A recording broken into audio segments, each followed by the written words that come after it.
Папокот на светот. Фрагмент. А тој рече: папокот на светот била чашата на Соломон, и на неа прв пат записот од одајата бил сочинет. Тоа е изворникот што денес го нема, а сите го бараме. Во папокот на жената, во врвовите на планината, во мрежите и клопчињата на словата. Се смета дека сочинителот на тие стихови е Соломон самиот, оти мудрец и поет бил. За чашата негова преданија се кажуваат и денес се говори дека чашата била полна звезди и дека на папок личела и дека во неа Соломон ја гледал судбината своја и ја црпел мудроста своја, како од книга, и дека таа му велела како да постапува во војна, а како во мир. И дека во истата чаша Соломон мудриот, поетот, и вино си турал, и дека пиел, и дека во подоцнежните години од животот со многу жени се насладувал крај чашата. И колку повеќе вино во чашата турал, толку поретко од звездите во неа се јавувале, гаснеле. И дека пророштва се помалку кажувала чашата, се додека не сгаснала мудроста неизина и негова, од вино премногу. А кога чашата некој ја украл, поколенијата Соломонови решиле да го остават за вечни векови барем записот од чашата, како опомена до оние што доаѓаат, како закон според кој мудроста слабе и гасне од премногу страсти во чашата на животот. Па го испишале записот на една планина што личела на чаша, па ја нарекле планината папокот на светот. А потем, како што узнавме, царот Дарий и тој запис го присвоил, како не знаен некој крадец, чашата Соломонова што ја украл, мислејќи дека таа ќе му донесе глас на најпознат светски пророк и мудрец. Конечно, третото умножение на записот го сочинил некој наш мудар и умен предок, кој сето ова го знаел и сакал да ни каже уште нешто. Тоа уште нешто е кажано во записот, на невидлив начин, што утре ќе го направам видлив пред логотетот, рече философот, и пак почна да се моли Богу. А мене во тој миг ми се растајни записот од западната одаја, пресметката. И знаев дека пресметката се однесувала на таа чаша и дека веројатно говори за длабочината неумерена и страста на чашата Соломонова во вино изразена. Тој запис беше пресметка со страста човекова, на неуморноста кон вино и жени. Виното опива и виденија дава. Книгата опива и виденија дава. И папокот на жената опива и виденија дава. Изгледа дека тие три нешта воопшто не се толку различни колку што се различни зборовите за трите нешта. И јас знаев, не постои еден папок, едно среде на светот, оти на три е разделено, на чаша, папок женски и слово. Исто како и светлината што ја гледав, а што беше и боја, и музика, и светлина едновремено. А сепак тоа беше едно. И знаев дека несреќата на човекот е во тоа разединување. Од едно да се направи многу, наместо обратно да биде. Оти блажене, среќен е оној кој ќе успее да ги спои светлината, бојата и музиката. Блажен и среќен е оној што од папокот на жената љубена, од словото свој и од чашата вино ќе створи едно. Оти само тогаш ќе го најде, ќе го означи средето на светот. И средето ќе биде во него, и тој во средето. Но сакав уште да знам, што видел филозофот кога застанал на местото од ѓаволот во таа одаја. И што вели словото кога ѓаволот со своји очи го чита. Венко Андоновски. Четврта порака, каде е папокот на светот? Во расказот. Од почетокот на 20. век па до револуцијата од 1941 година, писателите македонци се изразуваат главно на други јазици, главно на бугарски и на српски, но од време на време, во зависност од објективните услови, објавуваат и текстови на македонски јазик, тоест поконкретно на некој од македонските дијалекти. Во овој период голем е и бројот на весници, списанија, календари, ориентирани кон македонската национална, обществена и литературна проблематика, иако најчесто под сосема различна и идејна и национална наметка. Оние писатели македонци што објавуваат нешто на својот јазик, многу пати тие своји текстови ги потпишуваат со псевдоними и иницијали, или дури ги објавуваат како народни умотворби. Исклучок од ова прави публикуваната збирка раскази и скици на македонски јазик Светлосенки. Видин 1942 на Никола Киров Мајски 1880-1962. Од прозните текстови што вреди да се споменат кога се говори за Кочо Рацин, како прозаист, се издвојуваат расказите Резултат, Во каменоломот, Тутуноберачи, Пладне, Еден живот, Златен занает, Радоста е голема и Татко, како и одломките од романот Афион, пишувани на српско-хрватски јазик. Инаку во 1952 година, како одделна книшка излегува од печат целокупната дотогаш позната негова проза. Преведувач на македонски јазик на поголемиот дел од Рациновите раскази за ова интегрално издание е токму Јован Бошковски, авторот на првата збирка раскази на македонски јазик. Растрел 1947 во повојната македонска литература. Меѓутоа, оваа прозна книшка сигурно би одиграла многу поголема улога доколку се појавила во периодот меѓу двете светски војни, подготвена од страна на самиот автор. Како клучна одредница треба да се спомене и почетокот на 70-тите години на 20 век, кога со расказите на Митко Маđунков, Чудна средба 1970 и Влада Урошевиќ, Ноќниот пајтон 1972, започнува големата авантура во просторите на така наречената чиста или вистинска фантастика. Во тие години на увид на јавноста е дадена и целокупната собирачка дејност на Марко Цепенков. И со тоа синџирот на фантастичната книжевност на македонска почва ја добива својата почетна алка, најпрвин во расказот. Во тој контекст, посебно место во македонската современа литература зазема фолклорната фантастика. Самиот назив фолклорна фантастика упатува на традицијата на народната книжевност. Се работи за книжевна фантастика градена врз фолклорен фон. Таа го промовира оној тип фантастичен дискурс, чија што основа е граѓата од фолклорната имагинација, преданијата, верувањата и легендите, окултните учења и обреди, митолошките представи, цел еден специфичен фантастичен свет што се темели на устното творештво. Предходник на македонската фолклорна фантастика е Марко Цепенков. Она што е битно за македонскиот расказ, што го вбројуваме во фолклорната фантастика, тоа е секако своевидниот спој на хоророт и на фантастичните вампирски елементи кај авторите како Петрема Андреевски и Живко Чинго. Тие ја варираат и ја збогатуваат фантастичната компонента од фолклорен тип, уште и со традиционалните христијански представи или со библиски мотиви. Обата автора покажуваат особен интерес за руралниот простор, едно изразено чувство за сензибилитетот на македонското село. Основната дистинкција меѓу вампирските раскази на Цепенков од една страна и фантастичните раскази со фолклорни мотиви на Чинго и Андреевски од друга страна, лежи во фактот дека наспроти потполната идентификација на авторот и раскажувачот во личноста на Цепенков, постои нивна поделеност во прозата на споменатите автори. Имено во нивната проза, авторот и нараторот стојат на две различни временски рамништа. Нараторот е во времето кога се случуваат тие настани за кои станува збор, а авторот е во сегашниот миг, тоест во мигот на објавувањето на расказите. Оттаму иронијата и гротеската во македонската проза од овој тип, заклучува Лидија Капушевска-Дракулевска во својата книга Во лавиринтите на фантастиката. Но она што овие раскази ги поврзува со дејноста на Марко Цепенков е одбработката на вампирските мотиви. Вампир од Петрема Андреевски и Влюбениот дух, Духови во куќа и За цел живот од Живко Чинго.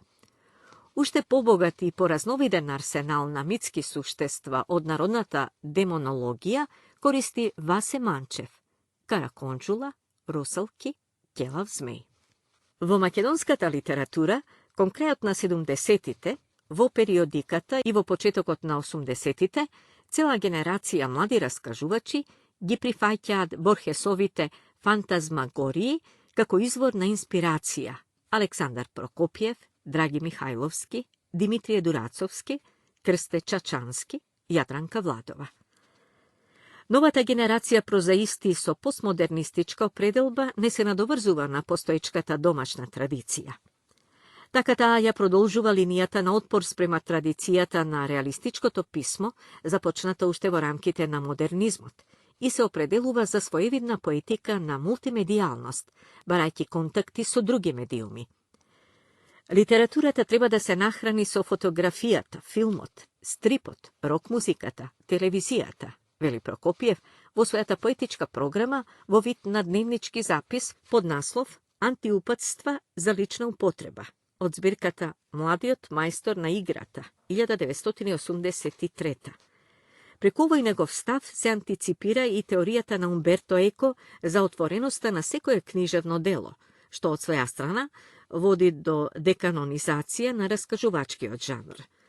Во овој поглед особено се истакнуваат писмата на неколку дами на македонскиот расказ, како Оливера Николова, Кадифена покривка, Оливера Ќорвезироска, Сплетени раскази, Сошиени раскази, Румена Бужаровска, Чкртки, Мојот маж, Калина Малевска, Мојот непријател и Тарпео.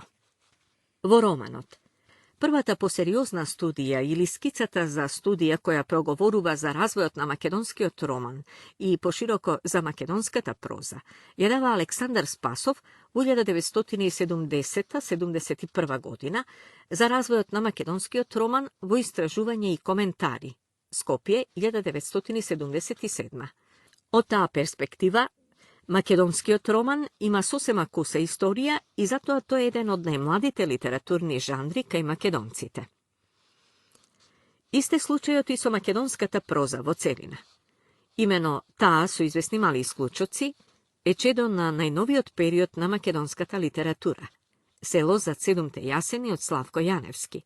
Дело кое ја доби во литературно-критичката практика ознаката на прв роман на стандарден македонски јазик.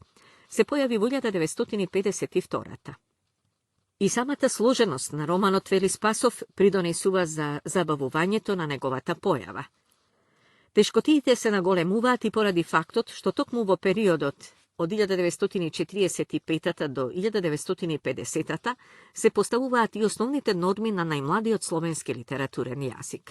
А македонските раскажувачи не располагаат со искуства на претходници во однос на национален епски јазик и израз.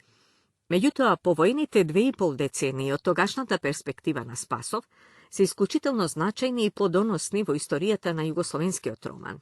Тоа време на романот интензивно и широко започнува вистински по 1950 година, за да се засили уште повеќе од 1955 година. Слична или приближно слична е и ситуацијата со растежот на романот и во македонската литература. Патот до романот во македонските услови води преку покусите раскажувачки форми, што е наполно природно и закономерно. Така почетните 5 години, од 1945 до 1950 се во знакот на прозни скици и записи и секако во знакот на кусите форми. Појавата на подолгата проза Улица на Славко Јаневски 1950 е јасна најава за скорешното раѓање на романот кај нас, а тоа е Село зад седумте јасени 1952. Но во овој контекст не смее да се заборави фактот дека и пред таа 1952 година имаме романи од македонски автори со македонски теми пишувани на други јазици. И тука пред се мисли на Ангелко Крстич и неговиот роман Трајан, како и на Кочо Рацин и Афион. Веднаш по таа 1952 година на првиот роман на македонски стандарден јазик му се придружуваат нови романи.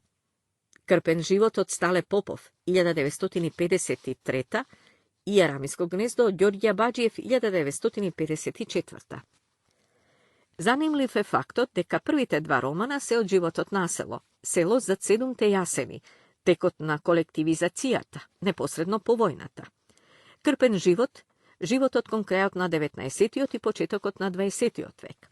Непрекинливото присуство на селските содржини во македонската проза особено се огледува во расказот. Така тие стануваат и предоминантни во прозниот израз на еден Живко Чинго и Петре М. Андреевски. До почетокот на 60-тите години на минатиот век, континуитетот на селската тема во романот речиси единствено ја одржува Стале Попов.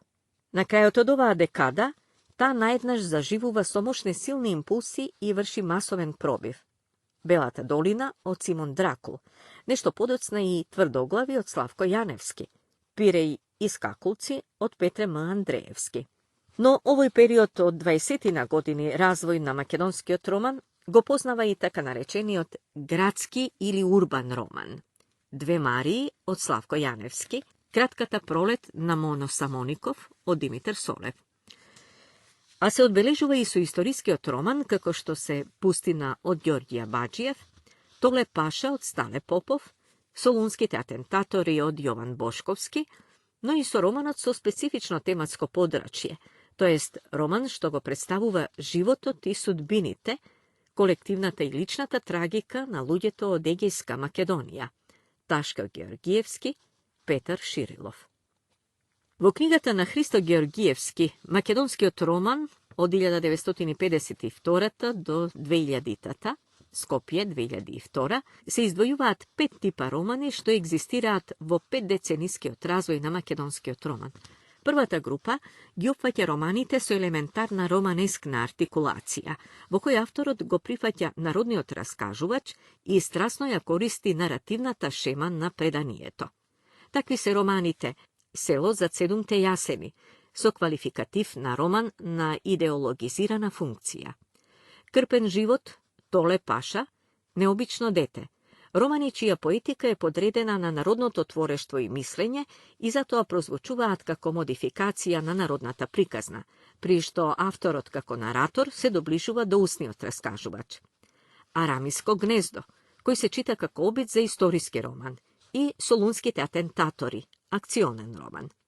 Овие текстови нудат модел на роман што копнее да се објави и до некаде да се потврди. Оттаму недостаток или неразвиеност на ред елементи. Затоа таквиот роман повеќе назначува отколку што објавува потполна и поавтентична смисла на постоење. Но затоа му го отвора патот на асоцијативно-метафоричкиот роман. Такви се романите на Славко Јаневски, Две Марии и Бол и без стебла. За разлика од Село од 7 јасени, чиј јазик е канонизиран и безличен, во овој тип роман Јаневски со силата на поетската имагинација го субјективизира наративниот израз, го усложнува неговото значенско ниво и ја зголемува јазичката изразност. Во оваа втора група се вбројува и Пустина на Абаџиев, во кој се чувствуваат силните влијанија од поетско-психолошкиот роман. Имено Абаџиев, помалку од Јован Бошковски, во својот роман Солунските атентатори, го нагласува проблемот на историската вистина. Освен влијанијата од поетско-психолошкиот роман, се чувствува и Андричевата постапка на вообличување на просторот, времето и екзистенцијата на ликовите. Секако треба да се споменат и романите Подусвитеност, роман есеј, и Кратката пролет на Моно Самоников, роман идеја на Димитар Солев, и Црно семе, роман идеја, роман слика на Ташко Ѓорѓиевски. Третата група романи е групата на критичко-реалистичкиот роман, кој особено доаѓа до израз во прозниот дискурс на Ташко Ѓорѓиевски, во разбој на Владо Малески. Роман за човечките судбини во сплет на различни мотиви – осаменост, тага, љубов, отпор и со изразен историски и социјален план. Белата долина на Симон Дракул и Пиреј на Петре М. Андреевски. Овој тип роман на Дракул, Фотев, Чинко, Андреевски, која остварува врската со фолклорното творештво, но фолклорот повеќе не е буквално стилизиран, го побива ставот дека прозниот израз во кој се остварува синтеза меѓу традиционалното и новото е всушност модификација на народната приказна. Фантастично-митскиот роман, четврта група, свој представници наоѓа во Вкусот на праските на Влада Урошевиќ, истовремено и прв постмодернистички роман. Тврдоглави од Славко Јаневски, прв во Петологијата за Кукулино, но и прв од така наречените полифонични романи. Големата вода од Живко Чинго, роман што остварува спој на критичко-реалистичкиот и магиско-реалистичкиот израз преку двете мисловно поврзани на дополнувачки метафори – домот и големата вода, тоест татковината и слободата, како и Кула на Ридот од Митко Маđунков, кој се чита како модерна епска сказна. И последната пета група го дефинира сатирично-параболичниот роман, во чии рамки особено се истакнуваат насловите Семејна фреска и Летачи на метли од Зоран Ковачевски.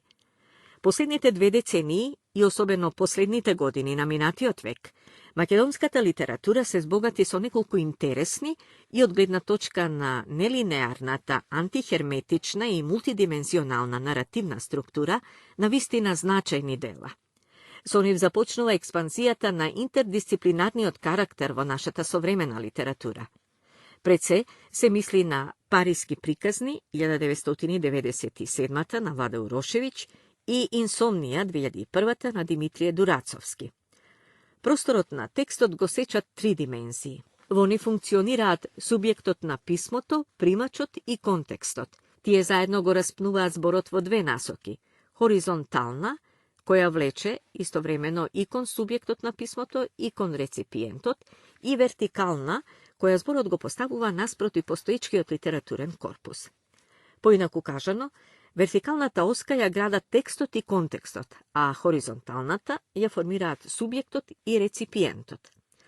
Ако се уште важи ставот дека зборот е раскрсница, кројсмант од зборови, а текстот раскрсница од текстови, во која секогаш се исчитува некој друг текст, тогаш Михаил Бахтин е наполно во право кога тврди дека текстовите се мозаици од цитати, апсорбции и трансформации на некои други, туѓи и веќе постоечки текстови. Апликација за ова становиште нуди токму книгата Париски приказни. Она што го прави оваа книга всушност е реконструкција на туѓите дискурси, испишани по фасадите на куќите, по зидовите на музеите и по рафтовите на библиотеките. Оваа постапка не го засилува нејзиниот документаристички карактер.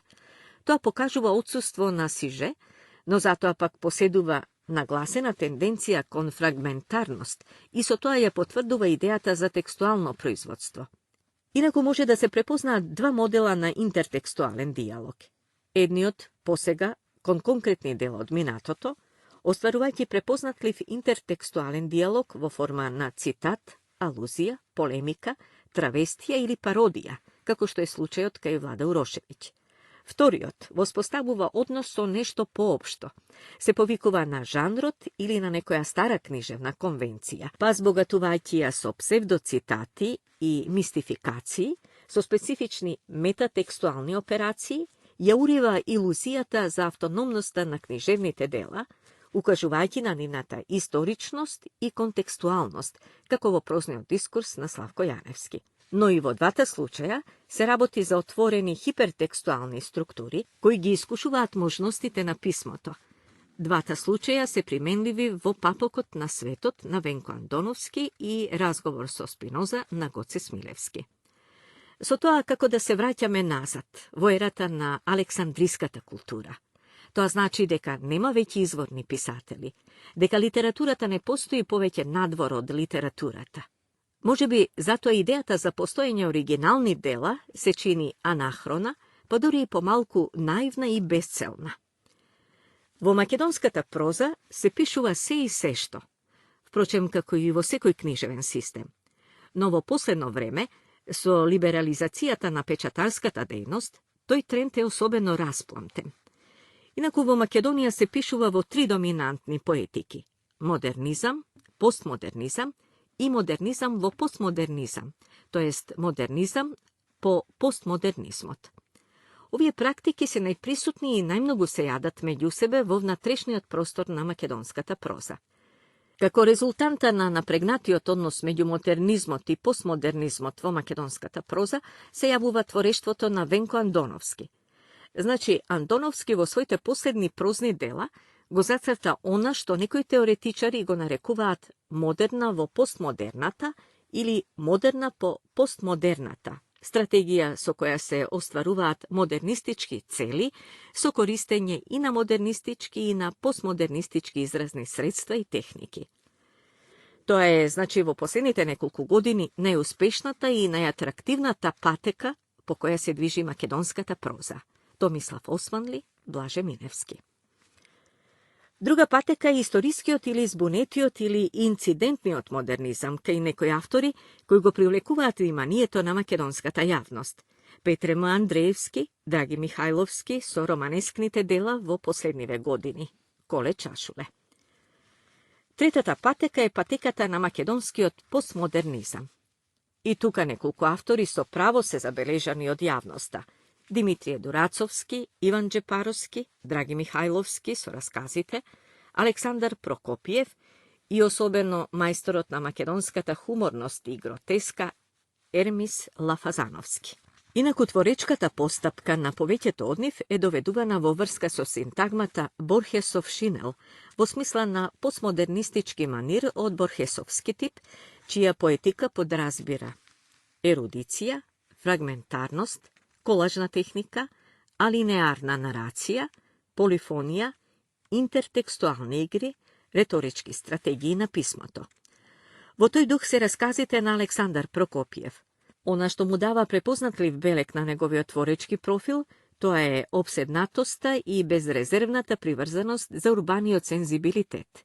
To je v sušnost crpio talkačkata energija na gradot i zato vo njegovo to pismo se prepoznava ona ista poetika na prošetkata, koja svojevremeno na križven plan toliko uspešno ja promovira francuskite nadrealisti, prisvojata sredba so magijata na jedan Paris, iako njezinata geneza treba da se bara ušteka i Baudelaire. Prokopijev poseduva smisla za čudesnost i zato nekoj kritičari go doveduva vo vrska so jedan od najpopularnite likovi od skaznite, Petar Pan. Realnite toponimi, zastapeni vo negovite raskazi, je iscrtuva topografskata karta na Skopje, gradot lavirint, nepoznat i nikogaž dokraj vidljiv, duri ni za samiot avtor. Inaku, dokoliko se obideme da napravimo jedan kus pregled na nekoj od najznačajnite probivi vo našiot roman, počnuvajki od 90. godini na minatiot vek, pa se do denes, to i neverojatno bi izgledal vaka. Dvorski od poet vo aparat za letanje od Vlada Urošević, eksperiment, hibridna naučna fantastika i fantastika. Aleksandar i smrta od Slobodan Micković, hibriden roman što eksperimentira so postapkite na noviot istoricizam, kako i na psihološkiot i epistolarniot dnevnički roman. Opišuvač, kako i Hrapeško od Ermis Lafazanovski, hibridi među psihološki roman i groteska. Prorokot od Diskantrija, smrta na Dijakot, Mojot Skenderberg od Dragi Mihajlovski. Hibriden eksperiment što se potpira na postapkite na noviot istoricizam i groteskata, na psihološkiot i epistolarniot roman. Insomnija i bledi senke dalečni glasovi od Dimitrije Duracovski. Jedno to i drugo to pismo se čitaat kako hibrid među psihološkiot i dnevničkiot roman. Freski i groteski, Papokot na svetot i Veštica od Venko Andonovski, romani što eksperimentira so postapkite na noviot istoricizam, groteskata, palimpsestot i slično. Razgovor so Spinoza od Goce Smilevski, psihološki roman, vidno hibridiziran so postapkite na filozofskiot i teozofskiot roman, fantastikata, groteskata i mnogo nešto drugo, no i sestrata na Sigmund Freud i vraćanjeto na zborovite, koji lebdat među faktot i fikcijata. Istok-zapad od Jadranka Vladova, roman što gi razrabotuva dlaboko značenskite promeni na svesta vo moderno to opštestvo, niz prizmata na novite komunikacijski tehnologiji. Odiseji i Kovčegot na Noe od Danilo Kocevski, romani što eksperimentira so konkretnite duhovni artefakti. Spektator od Žarko Kojundžijski, roman što ekstremno eksperimentira so postmodernata postapka na dekonstrukcija na formata. Akvamarin na Tanja Urošević, Skrijena kamera, Rezerven život i No We na Lidija Dimkova, Zaključeno to telo na Lu na Olivera Ćorvezirovska, романи што на големо промовираат една свежина со своето специфично женско писмо. Неколку наслови на нови млади автори кои блеснаа во втората декада на овој век, како Доилката на Лиљана Пандева, 11 жени од Снежана Младеновска-Ангелков, Очи со боја на чевли и Телото во кое треба да се живее од Петар Андоновски, Собирачи на пепел од Давор Стојановски, Одбројување од Фросина Пармаковска. И сосема на крај, најчитаното дело Папокот на светот од Венко Андоновски, покрај престижните одличија Стале Попов на Друштвото на писателите на Македонија и роман на годината на Утрински весник за 2000 година, ја освои престижната меѓународна награда Балканика во 2001 година. Во прилог на уште поголемото популаризирање на овој текст е и театарскиот роман од овој автор под ист наслов Скопје 2004, од кој произлезе драматизацијата од Златко Славенски, поставена и играна на сцената на МНТ, како и филмот Превртено на Игор Иванов Изи, како режисер и косценарист.